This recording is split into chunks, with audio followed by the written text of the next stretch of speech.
नमस्कार। दोपहर समाचार में आपका स्वागत है।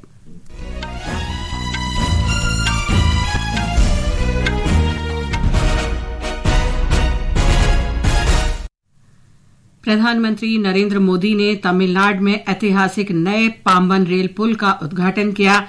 वे 8,300 करोड़ रुपए की रेल और सड़क परियोजनाओं का उद्घाटन और शिलान्यास भी करेंगे।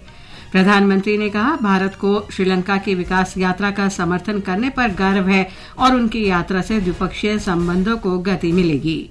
राष्ट्रपति द्रौपदी मुर्मू आज पुर्तगाल और स्लोवाकिया की 4 दिन की राजकीय यात्रा पर जाएंगी। देश में रामनवमी पर्व धार्मिक श्रद्धा और उल्लास के साथ मनाया जा रहा है।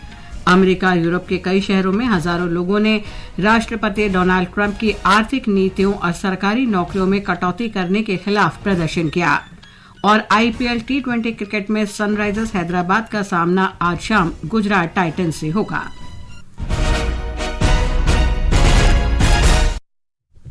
दोपहर समाचार के साथ मैं लवली निगम। प्रधानमंत्री नरेंद्र मोदी ने आज पाम्बन वर्टिकल लिफ्ट सी ब्रिज का उद्घाटन किया और तटरक्षक बल के जहाज को हरी झंडी दिखाई। श्री मोदी ने रामेश्वरम तांबरम एक्सप्रेस को भी हरी झंडी दिखाकर रवाना किया। एक रिपोर्ट। इस ब्रिज में एक स्वचालित इलेक्ट्रोमैकेनिकल लिफ्ट सिस्टम है जो इसे 17 मीटर ऊपर उठने में मदद करेगा, जिससे इसके नीचे से जहाज आसानी से गुजर सकेंगे।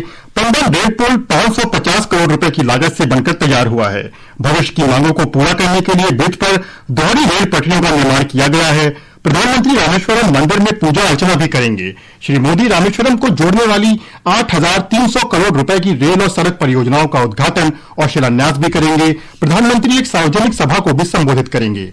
चेन्नई से जॉय की रिपोर्ट के साथ समाचार कक्ष से शक्ति सिंह। प्रधानमंत्री नरेंद्र मोदी की 3 दिवसीय श्रीलंका यात्रा आज संपन्न हो गई। उनकी इस यात्रा ने दोनों पड़ोसी देशों के बीच दीर्घकालिक संबंधों में नया अध्याय जोड़ा है। ब्यौरा हमारे संवाददाता से।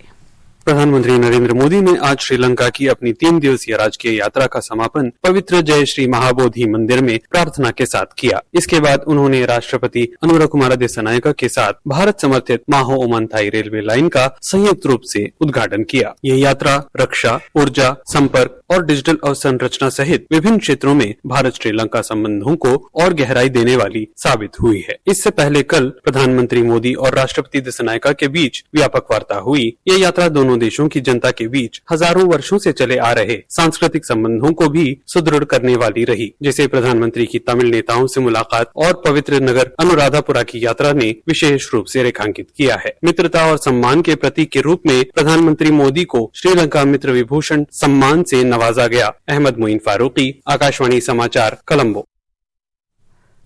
प्रधानमंत्री की यात्रा भारत की पड़ोसी प्रथम नीति के प्रति अटूट प्रतिबद्धता और समुद्री सहयोग तथा क्षेत्रीय एकीकरण के लिए उसके व्यापक महासागर दृष्टिकोण का प्रतीक रही। गहन विकास साझेदारी, संपर्क को बढ़ावा और लोगों के बीच सीधे संबंधों को गति देकर इस यात्रा ने भारत के लिए श्रीलंका के महत्व को फिर से स्वीकार किया है। इसके साथ ही इस यात्रा ने हिंद महासागर क्षेत्र में एक विश्वसनीय और उत्तरदायी भागीदार के रूप में भारत की भूमिका को भी रेखांकित किया है। प्रधानमंत्री नरेंद्र मोदी ने कहा है कि श्रीलंका की विकास यात्रा के विभिन्न चरणों में सहयोग देने पर भारत को गर्व है। प्रधानमंत्री नरेंद्र मोदी ने श्रीलंका यात्रा के दौरान मिले गर्मजोशी भरे स्वागत के लिए श्रीलंका के राष्ट्रपति अनुराकुमार दिसानायके, वहां की जनता और सरकार के प्रति हार्दिक आभार व्यक्त किया है। सोशल मीडिया पोस्ट में उन्होंने कहा कि इस यात्रा ने दोनों देशों के बीच घनिष्ठ सांस्कृतिक, आध्यात्मिक और सभ्यगत संबंधों की पुष्टि की है। श्री मोदी और श्री दिसानायके के बीच द्विपक्षीय वार्ता भी हुई।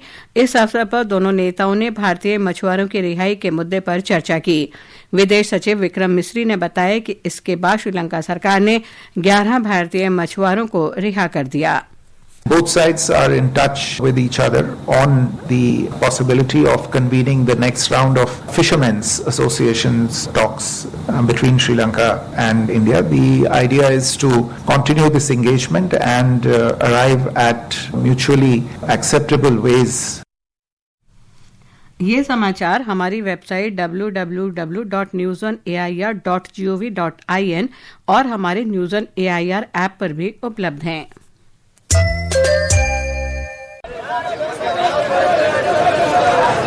सिर्फ 2 बोतल तेल, आप तो हर महीने 3 बोतल तेल लेती हैं शीला जी। हाँ, लेकिन अब हर महीने 10% कम तेल का उपयोग करना है। वो क्यों? क्योंकि अगर ओबेसिटी को रखना है दूर तो 10% कम तेल खाएं, जैसा कि हमारे प्रधानमंत्री जी भी कहते हैं। एक फिट और हेल्दी नेशन बनने के लिए हमें ओबेसिटी की समस्या से निपटना ही होगा। एक तरीका मैंने सुझाया था, खाने के तेल में 10% की कमी करना। कम तेल में बड़ी बात, सेहत रहे दिन और रात। दोपहर समाचार में आपका फिर स्वागत है। राष्ट्रपति द्रौपदी मुर्मू आज पुर्तगाल स्लोवाकिया की 4 दिन की राजकीय यात्रा पर जाएंगी। वे आज देर रात पुर्तगाल पहुंचेंगी। वे पुर्तगाल के राष्ट्रपति मार्सेलो रेबेलो डी सूसा से भेंट करेंगी और शिष्टमंडल स्तर की वार्ता करेंगी। राष्ट्रपति पुर्तगाल के प्रधानमंत्री लुइस मोंटेनेग्रो और संसद के अध्यक्ष से भी मुलाकात करेंगी। राष्ट्रपति द्रौपदी मुर्मू स्लोवाकिया के राष्ट्रपति पीटर पेलेग्रिनी और प्रधानमंत्री रॉबर्ट फिको के साथ द्विपक्षीय बैठकें करेंगी। एक रिपोर्ट। राष्ट्रपति द्रौपदी मुर्मू की यात्रा ऐसे समय में होने जा रही है जब भारत और पुर्तगाल राजनयिक संबंधों की पुनर्स्थापना के 50 वर्ष पूर्ण कर रहे हैं। भारत और पुर्तगाल के बीच ऐतिहासिक और मैत्रीपूर्ण द्विपक्षीय संबंध हैं। यह यात्रा पुर्तगाल के साथ भारत के बढ़ते संबंधों को और गति देगी। राष्ट्रपति द्रौपदी मुर्मू स्लोवाकिया भी जाएंगी। यह 29 वर्षों में भारत के राष्ट्रपति की स्लोवाकिया की पहली यात्रा होगी। राष्ट्रपति की यात्रा जहां पुर्तगाल और स्लोवाकिया के साथ भारत के द्विपक्षीय संबंधों को और मजबूत बनाने का अवसर देगी, वहीं भारत और यूरोपीय संघ के संबंधों को भी मजबूत करेगी। पूजा पीवर्धन, आकाशवाणी समाचार, दिल्ली। गृह और सहकारिता मंत्री अमित शाह ने कहा है कि किसान उर्वरक सहकारी लिमिटेड इफ्को के अनुसंधान और विकास कार्यों की वजह से नैनो यूरिया और नैनो डीएपी ने पूरी दुनिया में भारत की छवि को निखारा है। आज गांधीनगर में कलोल में इफ्को के स्वर्ण जयंती समारोह को संबोधित करते हुए उन्होंने कहा कि इफ्को ने आधुनिक प्रयोगशालाओं में किए गए परीक्षणों के लाभ खेतों तक पहुंचाकर उल्लेखनीय काम किया है। इस अवसर पर श्री शाह ने इफ्को की बीज अनुसंधान इकाई का उद्घाटन भी किया। गृह मंत्री अमित शाह आज जम्मू कश्मीर की 3 दिन की यात्रा पर रवाना होंगे। श्री शाह इस दौरान केंद्र शासित प्रदेश की सुरक्षा स्थिति की समीक्षा करेंगे और सुरक्षा कर्मियों से बातचीत करेंगे। हमारे संवाददाता ने बताया है कि गृह मंत्री जम्मू में भाजपा विधायकों से मिलेंगे और एकीकृत मुख्यालय तथा श्री अमरनाथ जी यात्रा की वार्षिक तीर्थ यात्रा की 2 अलग अलग महत्वपूर्ण सुरक्षा समीक्षा बैठकों की अध्यक्षता करेंगे। गृह मंत्री अमित शाह आज दोपहर को जम्मू पहुंचेंगे और शाम को बीजेपी के 28 विधायकों के साथ बैठक करके मौजूदा सरकार के पहले बजट सत्र के दौरान विधानसभा में उनके प्रदर्शन की समीक्षा करेंगे। वह विधायकों से खास तौर पर विधानमंडल के बजट सत्र के बारे में प्रतिक्रिया लेंगे, जो 12 दिन के अंतराल के बाद 7 अप्रैल को फिर से शुरू होगा और 9 अप्रैल को अनिश्चित काल के लिए स्थगित हो जाएगा। शाह 7 अप्रैल को दोपहर तक जम्मू में रहेंगे और फिर श्रीनगर के लिए रवाना हो जाएंगे। गृह मंत्री 2 महत्वपूर्ण और अलग अलग सुरक्षा समीक्षा बैठकों की अध्यक्षता करेंगे। श्री अमरनाथ यात्रा के लिए किए जाने वाले इंतजामों पर भी चर्चा की जाएगी। आकाशवाणी समाचार के लिए जम्मू से मैं एन गुलशन रैना। भारतीय जनता पार्टी के राष्ट्रीय अध्यक्ष जगत प्रकाश नड्डा ने कहा है कि भाजपा ने सत्ता के लिए अपनी विचारधारा से कभी समझौता नहीं किया। भाजपा के 46वें स्थापना दिवस के अवसर पर आज नई दिल्ली स्थित पार्टी मुख्यालय में कार्यकर्ताओं को संबोधित करते हुए उन्होंने कहा कि पार्टी की विचारधारा भारतीय परंपरा और संस्कृति से जुड़ी हुई है। उन्होंने कहा कि भाजपा राष्ट्र प्रथम की भावना के साथ काम करती है। आपने देखा एक लंबी लड़ाई के बाद आज रामनवमी के दिन लाखों दर्शन करने वाले लोग भव्य रामलला की मूर्ति को और भव्य राम मंदिर को देखते। और हम लोगों ने हमेशा कहा we have not worked on the interest of the party, we have not worked in the interest of X और Y, we have worked for the nation, nation first.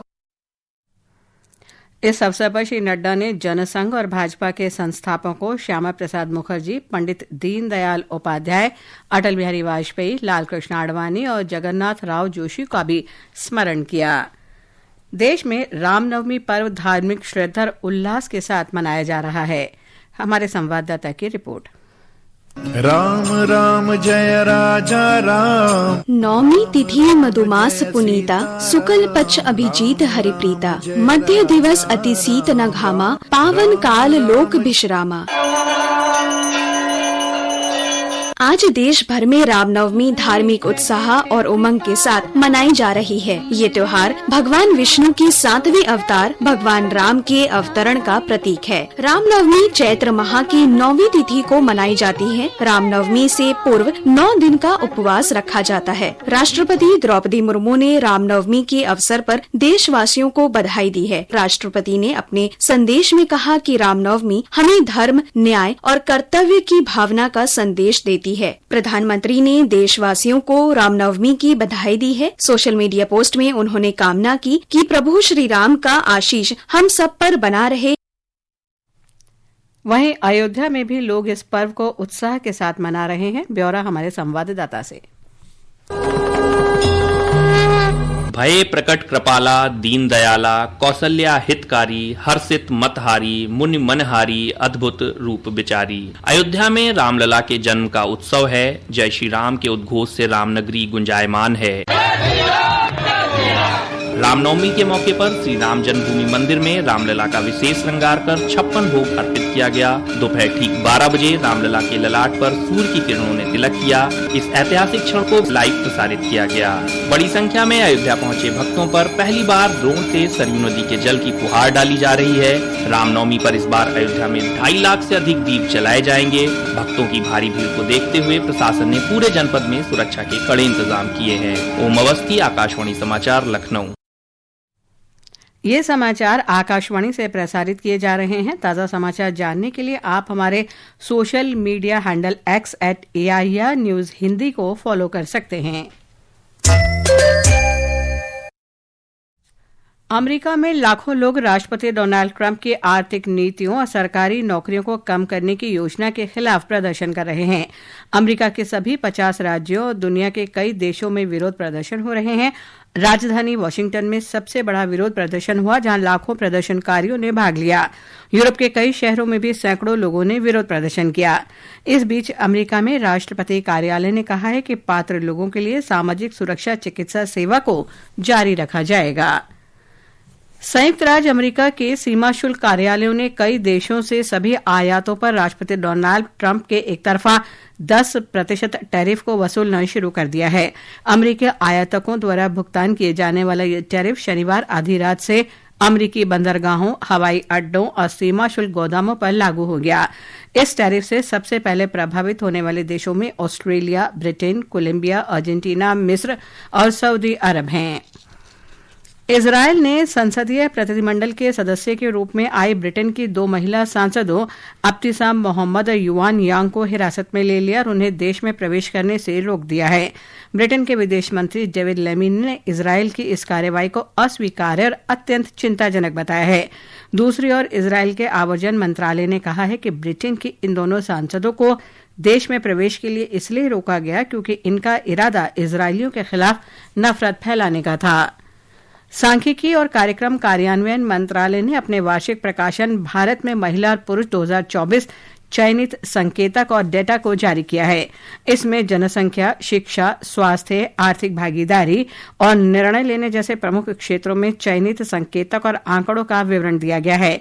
ये आंकड़े विभिन्न मंत्रालयों, विभागों और संगठनों से प्राप्त किए गए थे। प्रकाशन के अनुसार प्राथमिक और उच्चतर माध्यमिक स्तरों पर लगातार लड़कियों की भागीदारी बढ़ी है। आईपीएल क्रिकेट में आज हैदराबाद में सनराइजर्स हैदराबाद का सामना गुजरात टाइटंस से होगा। ये मैच शाम 7:30 बजे से शुरू होगा। वहीं लीग में कल राजस्थान रॉयल्स ने पंजाब किंग्स को हराया। एक अन्य मैच में दिल्ली कैपिटल्स ने चेन्नई सुपर किंग्स को 25 रन से पराजित किया। अंत में मुख्य समाचार एक बार फिर। प्रधानमंत्री नरेंद्र मोदी ने तमिलनाडु में ऐतिहासिक नए पाम्बन रेल पुल का उद्घाटन किया। वे 8,300 करोड़ रुपए की रेल और सड़क परियोजनाओं का उद्घाटन और शिलान्यास भी करेंगे। प्रधानमंत्री ने कहा, भारत को श्रीलंका की विकास यात्रा का समर्थन करने पर गर्व है। उनकी यात्रा से द्विपक्षीय संबंधों को गति मिलेगी। राष्ट्रपति द्रौपदी मुर्मू आज पुर्तगाल और स्लोवाकिया की 4 दिन की राजकीय यात्रा पर जाएंगी। देश में रामनवमी पर्व धार्मिक श्रद्धा और उल्लास के साथ मनाया जा रहा है। अमेरिका और यूरोप के कई शहरों में हजारों लोगों ने राष्ट्रपति डोनाल्ड ट्रंप की आर्थिक नीतियों और सरकारी नौकरियों में कटौती करने के खिलाफ प्रदर्शन किया। इसके साथ ही दोपहर समाचार का ये अंक समाप्त हुआ। नमस्कार।